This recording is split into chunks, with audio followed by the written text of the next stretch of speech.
الحمد لله وكفى وسلام على عباده الذين اصطفى أما بعد فأعوذ بالله من الشيطان الرجيم بسم الله الرحمن الرحيم إنما يخشى الله من عباده العلماء وقال النبي صلى الله عليه وسلم ألا كلكم راع وكلكم مسؤول عن رعيته أو كما قال النبي صلى الله عليه وسلم অধ্যকার দাওয়াতুল হক ঐক্য পরিষদ পাহাড়পুর ইউপি কর্তৃক আয়োজিত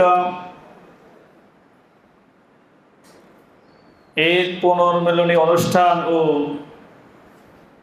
নতুন নির্বাহী কমিটির পরিচিতি সভার উপস্থিত আমন্ত্রিত উলামায়ে কেরাম, সংগঠনের নিবেদিত তরুণ যুবক উলামায়ে কেরাম, দ্বীনী ভাইয়েরা, সর্বপ্রথম মহান রব্বুল আলামিনের আলিশান আদালতে শুকরগুজার করছি যিনি আমাদেরকে ইসলামের ছায়াতলে আসার জন্য রব্বুল আলামিন আমাদেরকে নির্বাচিত করেছেন। এই জন্য মহান মালিকের দরবারে তার দেওয়া জবান দিয়ে কালিমাতুশ শুকর পাঠ করছি, বলছি আলহামদুলিল্লাহ। প্রথমত কথা হচ্ছে মাগরিবের সময়টা খুব কাছাকাছি, হয়তো 5-7 মিনিট সম্ভবত আছে। যিনি নাম ঘোষণা করছেন না জানার কারণে হয়তো কিছু ভুল করছেন। পাহাড়পুর ছাত্র ঐক্য পরিষদের সভাপতি বলতে কোনো পদ নাই, আমরা সুরাভিত্তিক কিছু কাজ করি, সুরার সদস্য। দ্বিতীয় নম্বর, নোয়াখালীতে আছি খেদমতরত অবস্থায়, ঠিক আছে। প্রথম পরিচয় পাহাড়পুরের সন্তান, এই বিজয়নগরের সন্তান। একটা সময় বিজয়নগরে মাঠে ময়দানে যথেষ্ট কাজ করার আল্লাহ তাআলা সুযোগ দান করছিলেন।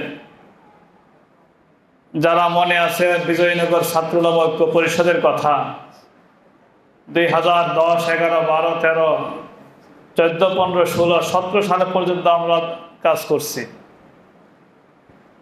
আলহামদুলিল্লাহ, আমাদের পাহাড়পুর ইউনিয়নের মধ্যে দাওয়াতুল হক ঐক্য পরিষদ দীর্ঘ এক যুগের মতো অত্যন্ত দায়িত্ব নিয়ে ওনারা কাজ করে যাচ্ছেন।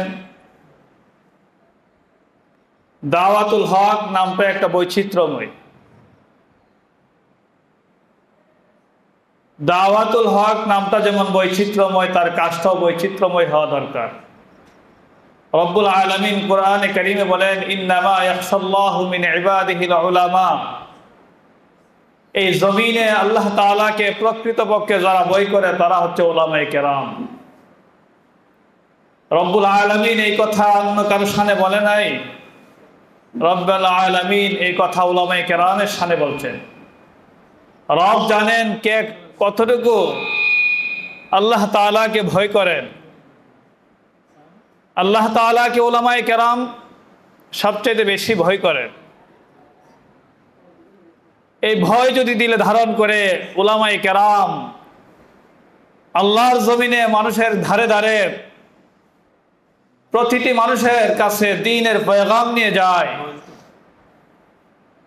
পূর্ণ ইখলাসের সাথে যদি যায়, রব্বুল আলামিন এই জমিনে আল্লাহর বিধানকে একটা সময়ে বুলন্দিত করবেন।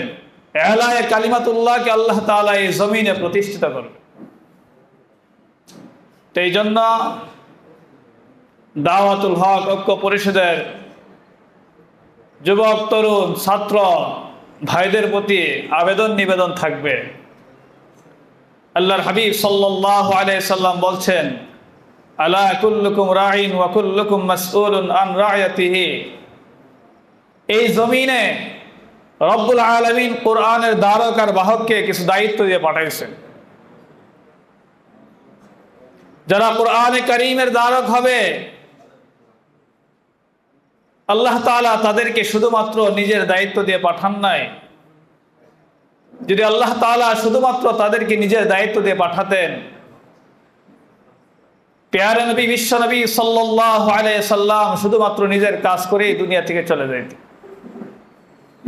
পেয়ারা নবী সাল্লাল্লাহু আলাইহি ওয়াসাল্লাম নিজের আরাম আয়েশকে বিসর্জন দিয়ে কিভাবে আখির জামানার উম্মত পর্যন্ত, কিয়ামত পর্যন্ত আনেওয়ালা উম্মত আল্লাহ তাআলার তৈরি জান্নাতে যাবে, ওই ফিকির নিয়ে, ওই দরদ নিয়ে নবী করিম সাল্লাল্লাহু আলাইহি ওয়াসাল্লাম আপন জন্মভূমি ত্যাগ করে মদিনায় হিজরত করছে। নবী করিম সাল্লাল্লাহু আলাইহি সাল্লাম যদি বলতেন যে না, আমি কুরাইশের নবী, আমি শুধুমাত্র কুরাইশের কাছে দাওয়াত পৌঁছাবো, অন্য কোথাও পৌঁছাবো না, তাহলে আজকে আমরা বাংলাদেশে পাহাড়পুর ইউনিয়নে বসে আমরা দ্বীনের ছায়াতলে আসাটা আদৌ সম্ভব হতো না। ঠিক তেমনি ভাবে সাহাবায়ে কেরাম দ্বীনের পয়গাম প্রতিটি মানুষের ধারে ধারে পৌঁছানোর চেষ্টা করছে। আমরা ইতিহাস পর্যালোচনা করলে বোঝা যায়, দেখা যায়, আমরা যাদেরকে আমাদের আকাবের আসলাফ, যাদের নকশে কদমে আমাদের চলার জন্য চেষ্টা করি, তাদের জীবন চর্চাটা এমনই ছিল, শুধু মসজিদ, শুধু মাদ্রাসা, এই গণ্ডির ভিতরে তিনারা সীমাবদ্ধ ছিলেন না। আজকে যারা তরুণ, কালকে তারা উম্মতের রাহবার হবে। আজকে যারা যুবক, কালকে তারা উম্মতের কান্ডারি হবে। তারা যদি মসজিদ আর মাদ্রাসার ভিতরে সীমাবদ্ধ থাকে, এই দায়িত্ব, বিশাল দায়িত্ব কিভাবে আঞ্জাম দিবে? এই জন্য আমার আবেদন থাকবে,